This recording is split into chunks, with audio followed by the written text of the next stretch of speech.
dalka Puntland iyo deegaanadiisa difaac adag buu u baahan yahay weeraro kala duwan baa dhinacyo badan ka jira waqti adag bay Soomaaliya ku jirtaa oo ay isku milmeen dawladnimadii iyo qabyaaladii waa arrin aad u adag mar rabo maanta halka inaan wax ku falanqeeyo laakiin waxaan inta halka fadhida farayaa dalka Puntland iyo deegaanadiisa difaac adag buu u baahan yahay weeraro kala duwan baa dhinacyo badan kaga socda waxaynu u baahannahay midnimadeena inaan adkayno isku duubnideena inaan ilaalino dawladnimadeena inaan ku faracdeegno waqti adag bay Soomaaliya ku jirtaa oo ay isku milmeen dawladnimadii iyo qabyaaladii waa arrin aad u adag waa arrin dhib badan dhalinyaradan yar waxaan uga dardaarmayaa inaad qabyaalada maskaxdiina ka saartaan dalka aan la tartamayno waa caalamka waa dal hay-aduhu iyo institutionadu shaqeeyaan waa dal xirfadu ay shaqeyso waa dalal sharciyadu war degdega ciidamo taabacsanaa ee dowladda federaalka Soomaaliya isla markaana ka soo baxsaday deegaanada maamulka ee Puntland kadib markii ay baxsadeen ciidamada maamulkaasi ee Puntland ayaa gaaray gobolka Sool halkaas ay ku yeesheen fariisimo kadib markii ay ka soo baxsadeen maamulka Puntland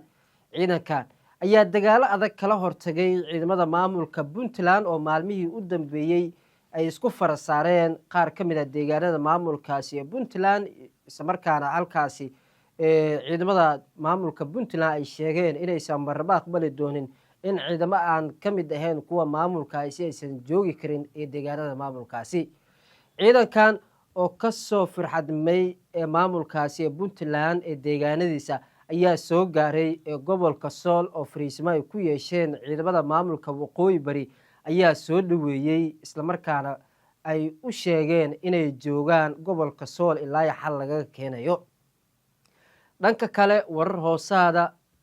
oo ka imaanaya xafiiska ee Firdhiye ayaa tibaaxaya in Firdhiye uu qorsheenayo ciidamadan ka soo goostay ee deegaanada maamulkaasi ee Puntland oo taabacsanaa dowladda Soomaaliya inuu ku shubi doono furimaha hore ee dagaalka isla markaana suuragal ay tahay dhawaan inuu qarxo colaad u dhaxaysa maamulka Somaliland iyo sidoo kale Waqooyi Bari Firdhiye ayaa la sheegay inuu qorsheenayo in ciidamadan uu geeyo furimaha hore ee dagaalka si uu ugu difaacdo maamulkiisa ee Waqooyi Bari sidoo kale maamulka Puntland ayaa dhaqdhaqaaqyo culus ka wada deegaanada maamulkaasi isla markaana ay sheegeen inaysan marba aqbali doonin ciidamo aan ka mid ahayn kuwa Puntland aysan joogi karin deegaanadaasi sidoo kale ciidankan baxsadka ayaa loo sheegay inay iska sii joogaan laakiin qorshaha Waqooyi Bari ay tahay in lagu shubi doono dhawaan furimaha hore ee dagaalka ee Waqooyi Bari ay kala hortagayso ee Somaliland Waqooyi Bari ayaa dadaalo xoogan ugu jirta mar kale siday u adkeyn lahayd amnigeeda iyo sidoo kale duulaan hadii ugu yimaado Somaliland ay uga hortagi lahayd iyadoo xiisada gobolka ay sii xumaanayso maamulka Puntland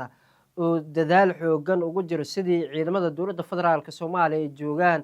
ee deegaanada maamulkaasi ugu saari lahaa dhammaan ee dhulalkaasi ayaa wada dadaalo aad u xoogan ciidamada kala duwan ee Puntland gaar ahaan kuwa daraawiishta ugu horeeya ayaa bilaabay inay beegsadaan ciidamo kasta loogu shakiisan yahay inay taabacsan yihiin ama ay la shaqeeyaan dowladda federaalka ee Soomaaliya gudaha gobolka Sool halkaasi oo lagu soo bandhigay ciidamadii ugu badnaa iyo sidoo kale magaalada Laascaanood oo saaka lagu soo bandhigay gaadiid dagaal iyo dabaabaad culus oo ay ahaayeen hubkii Maxamed Jaalisiyaad bar Allah naxariisay ayay soo bandhigeen beesha dhulbahaante kuwaas oo ay ku sheegeen inay diyaar u yihiin inay iskaga difaacaan sidoo kalena ay kala hortagaan ciidamada maamulka Somaliland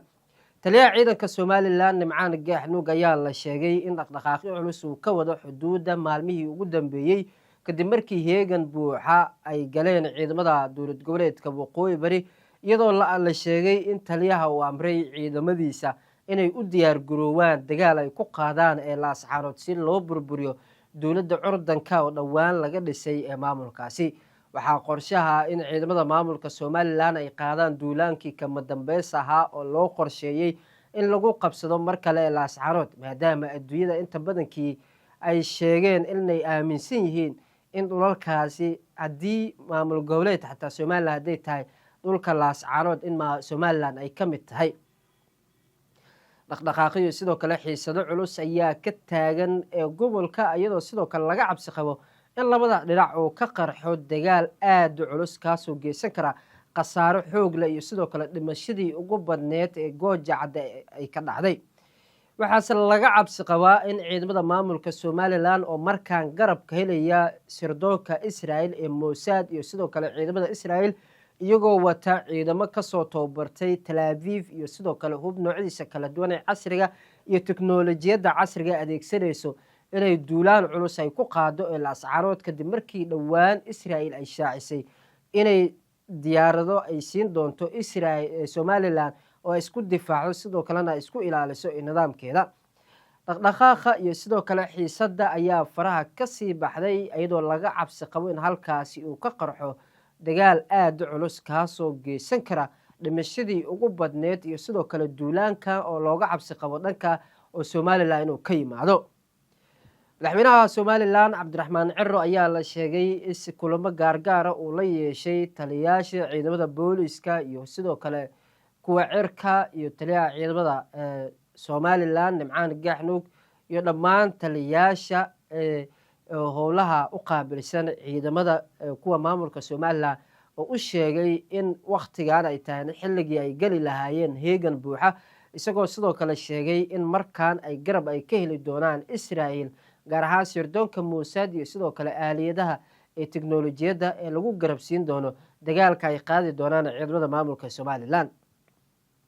waqooyi bari oo arrinkaa ka jawaabaysa ayay soo bandhigtay hubkii jaale maxamed siyaad barre iyadoo ay sheegtay in weli ay heestaan hubkan islamarkaana ay ku duulaan tegi doonaan. sidoo kale beesha dhulbahante waxay wacad ay ku mareen inay qabsan doonaan caasimadda hargeysa ee somalilan iyagoona ay sheegeen inaysan marnaba ahayn kuwa lagu soo duulayo laakiin markaa ay qaadi doonaan iyagu duulaanadooda.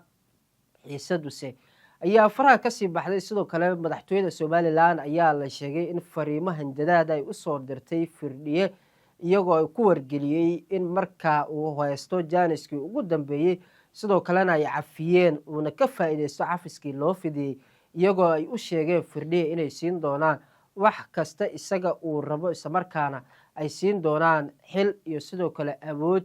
iyo hantiba ay ugu deeqi doonaan waa haddii uu ka tanaasulo fikirkaasi islamarkaana uu ku dhawaaqo keliya in laascaanood ay ka mid tahay somalilan. laakiin taa bedelkeeda firdhiye ayaa si cad u sheegay sidoo kalena ceebeeyey oo fariintii ugu timid ee maamulkaasi isagoona sheegay in la doonayo in xilal iyo sidoo kale lacago looga bedesho midnimada ee gobolkaasi iyo sidoo kale tan soomaaliyeedba. firdhiye wuxuu caddeeyey oo sheegay in dagaal ay kaga xigaan duulaan iyo farigelin kasta lagu sameeyo ee maamulkaasi isagoona sheegay in weli ay aaminsan yihiin dowladnimada ee soomaaliya laakiin marnaba aysan aqbali doonin farigelin kasta oo ay wado ee somalilan. wuxuuna sheegay inay diyaar u yihiin islamarkaana iska difaaci doonaan weerar kasta ugu yimaado dhanka ay somalilan. wuxuuna sheegay in somalilan looga baahan yahay inay waantowdo islamarkaana cashir ay u noqoto wixii ka dhacay gooja cadde isagoona sheegay haddii ay ka waantoobi waayaan in wax intaasi ka daranna ay ka dhici doonaan islamarkaana ay qabsan doonto maamulkaasi somalilan.